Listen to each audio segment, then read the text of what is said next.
Hey, this is Notser, and we're checking out another French battleship. This time we're checking out the Tier 5, Bretagne. As far as modules, basic understanding, I'm trying the auxiliary. I don't believe that that is, the best particular module. I just want to see if the guns break, right? I want to see how consistent people are whenever they try and break the guns, and I don't really get a good gauge on that if they're at double health pool, right? And that was my thought process. Commander, it's the same commander I've been using so far. It's a 19 skill. Probably wouldn't have a 19 skill commander at a tier 5 battleship, but they're premium for community contributors and super testers, so it's easy to switch in and out. And this is quite literally the best possible scenario. I don't think you'll have a 19 skill commander on this ship. Probably have a 19 on a tier 7 or a tier 9, but I don't think a tier 5, especially this tier 5, would warrant it. So, the Bretagne. At least it gets some citadels, right? It's a broadside cruiser. Not very difficult. These are 340mm guns. The AA is there, I guess. It's okay. It has a very familiar layout if you played through the American Battleship line. And the one nice thing, though, is that number 3 gun is actually usable. So similar to the Texas, it sort of fixes the issues that the New York had and the Wyoming with the number 3 gun being blocked by superstructure, smokestacks, whatever it is, it's blocking it. So the line of fire requires a very perfect broadside from you. Enemy can't exploit that. Not the case with the Bretagne. In fact, it feels like, when you can control it, your prototypical battleship, you have the ability to fire 60% forward. They have good gun arcs. It's very easy to rotate left to right. The number 3 gun is facing forward, so if you were to bow on, you could do that. And the number 4 and 5 gun turret require you to open up more. Similar to the North Carolina, Alabama, Iowa, Missouri, Yamato, Musashi, you get the idea. Lion, yeah.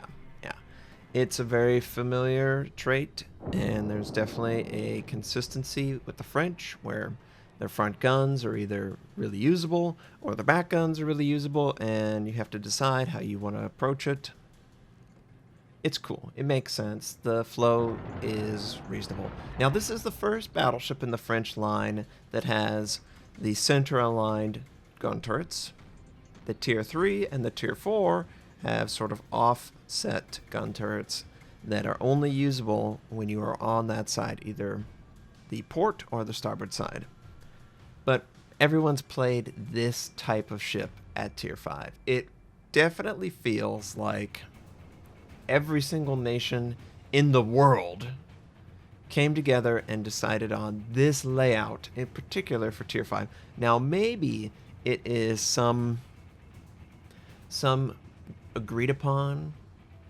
It definitely is sort of that whole, like, Dreadnought era, copy, all that stuff. But yeah, you should know how to play this ship, and it's working out so far. We've done 46,000. I'm on the flank trying to engage the battleships that are sort of bow on, sitting behind the island. My team is in an awkward position, in my opinion, because they're so far back and I don't have a good angle on those targets. I've got the benefit of islands, and this guy's AFK. I don't really care about AFK targets. I'd rather shoot at targets that can actually shoot back. Sort of an honor-bound code in that. I'm sort of like a Klingon. I don't understand why I would pass up free damage, but I just find it boring, and I don't really care. So, the New Mexico is the target. And you notice that my guns were set up on my starboard side, my front 3 guns, and they're all facing forward, and they rotate right to the other side of the ship, and that works out really well. That exists on the Tier 6, that exists on the Tier 7. Notably, though, that the Tier 7 has that gun turret that has it's a lot scrunched in between superstructure, so it needs more perfect broadside, but not here, obviously. And you'll notice there's no aircraft. No, there's not. There's not an aircraft on this ship. There's not an aircraft on the Tier 6, the Tier 7, the Tier 8. The tier 10, you just don't have an aircraft. Your only utility is that heal. And that might be a big deal for those who can make use of the scout aircraft or the fighter to their advantage. But for me, honestly, I prefer it this way. It sort of builds in a little bit more passive power. If the scout aircraft can convert a kill in smoke or maybe around an island, and that gives you the opportunity maybe every 20 or 30 games that you get a kill that you don't deserve or you wouldn't have gotten regularly without that tool, then to have the ability to maybe do 5-10% more damage consistently, maybe the ship just maneuvers better, maybe a little bit more speed every game, I feel like I can outperform. Oh my gosh, can you believe how many ricochets on that, by the way? 340. It's a small gun caliber, even at tier 5. But yeah, if there's no aircraft, they know that, and they compensate for it in some aspect.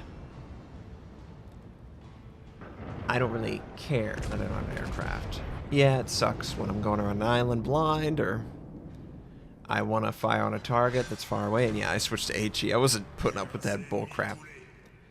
Everyone's dealt with it. You know, you fire AP at a target and you feel like, I got a huge advantage here.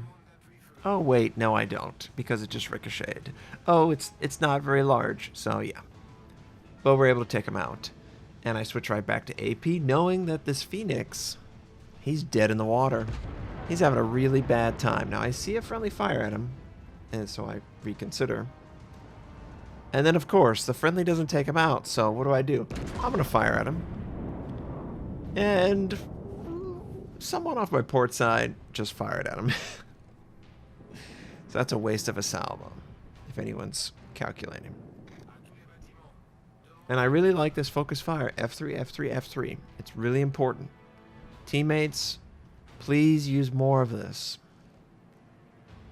But since the Cleveland's presenting a perfect broadside, I can't pass up this AP. I'm going to unload AP and I'm going to switch to HE and engage the enemy New Mexico.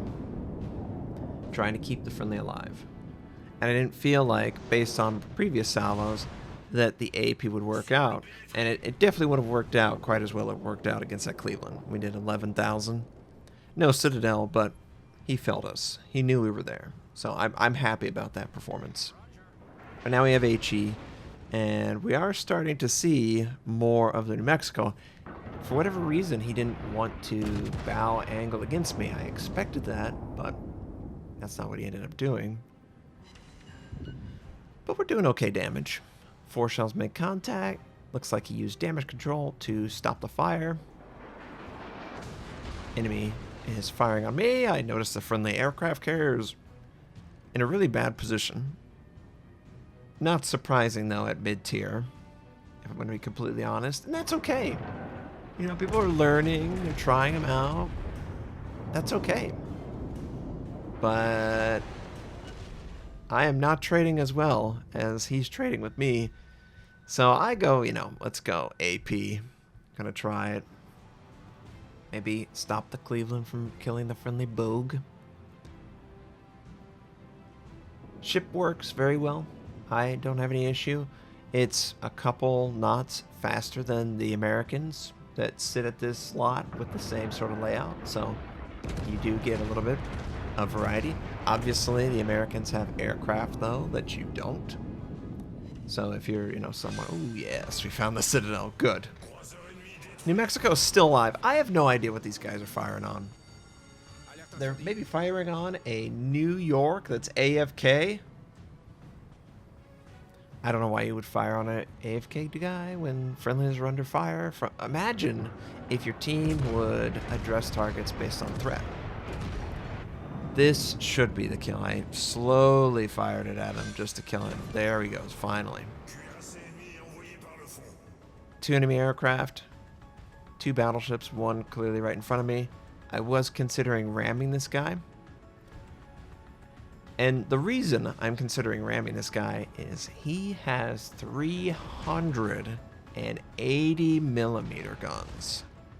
He overmatches me so hard. Like, it's laughable how much stronger his guns are in this exact situation than mine. But I can't run away. I think he's a fast, yeah, Bayard's faster than me. He's just a, faster, stronger, more attractive ship. And I just gotta try my best. And I think he recognizes that the only thing I can do is ram him. And he pulls back, and that 340 bounces harmlessly off of his lower hull.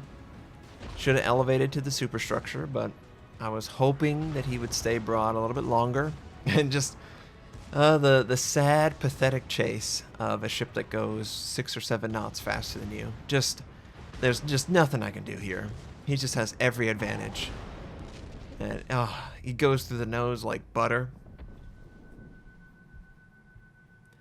We get a little bit of his side, a little bit of a mistake by him, but he is going to trade way more than me. Way more than me. And unfortunately, my friendlies, they lost their ships to the aircraft carrier. If they would have maybe slowed down, helped us take out this guy, maybe we would be healthier. Thankfully, he missed his shot there. I'm trying so hard to sort of bait him to miss. Maybe bait him to fire on a harshly angled location. It's really challenging in this situation. And I'm not going to sugarcoat it. This is not a situation that you are going to win unless the player is making critical mistakes. But I'm trying my hardest. I'm trying to keep the friendly aircraft carrier, who lost all his fighters, by the way, all his aircraft. There's really no reason for me to try and keep him alive. And there we go. The Bayern found the bow armor and just punched right through.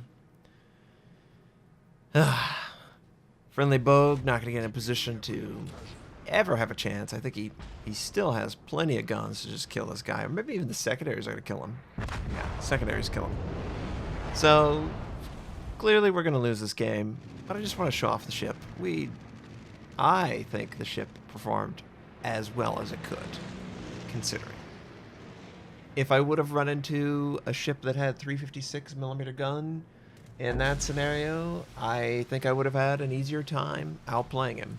But because it was a 380, he didn't care about that bow armor. He could overmatch that like it's nothing. And that's okay, right?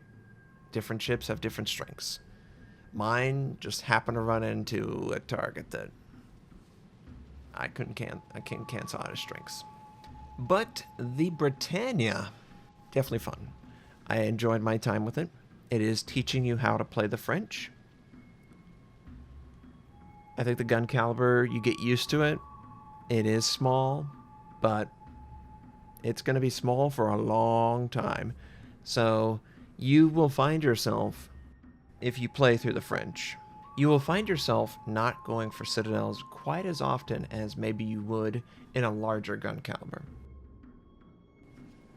Because of the larger gun caliber, it allows you to go for everything on an enemy.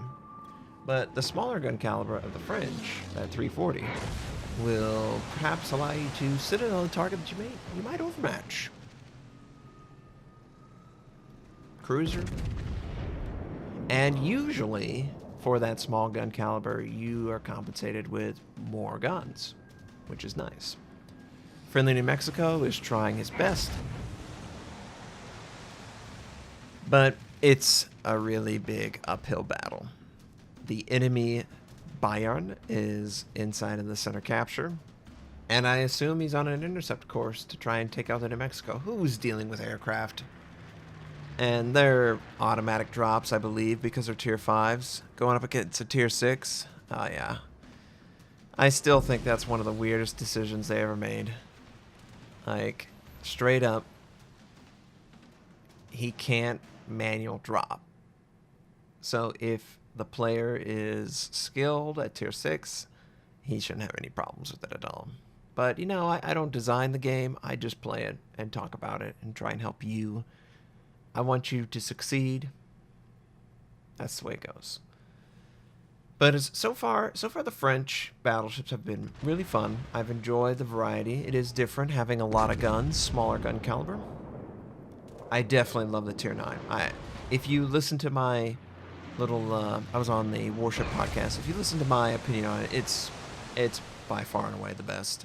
The Lyon is also very fun. I can't really say I'm very good at the Tier 8 or the Tier 6. I do have some games with the Tier 3 and the Tier 4 that I'll post. Oh, by the way, while he's killing these aircraft carriers because I can't kill him, I will be going out of town for a couple days, and my videos will absolutely be scheduled. But it'll be more first impressions. I'm going to do a couple videos on announced content. There is apparently going to be a Tier 8 premium German destroyer. I think it's the Z39. Something like that. I'm not familiar with it. Also, there's some changes to the Atlantic. And they also mentioned that 2 of the premiums that we're currently testing are going to be going through some changes. The guest coin is going to be buffed. And I can't wait to try it. Obviously, I don't have that version. And if anyone who's not familiar with it just wants really quick, they're reducing the range and increasing the sigma. And that's good. The range was ludicrous. No one would actually use that kind of range. So if I give up a kilometer and gain that kind of sigma increase, oh yes, I'll take it. You watch my games probably in the Gascon, you're like, he's shooting right where he should, but none of the shells are hitting the target. Yeah. Thankfully, that is not how the French battleships have felt. They feel pretty accurate, honestly, considering. Usually with the quad mounts, I get this, I'm going to miss. That's not really the case. This particular ship, pretty accurate. We got 4 kills, 125,000 damage. Missed out on the ending. If I could have rammed the Bayern, maybe we could have won it, but he didn't want to let me ram him. Tier 6 is fine.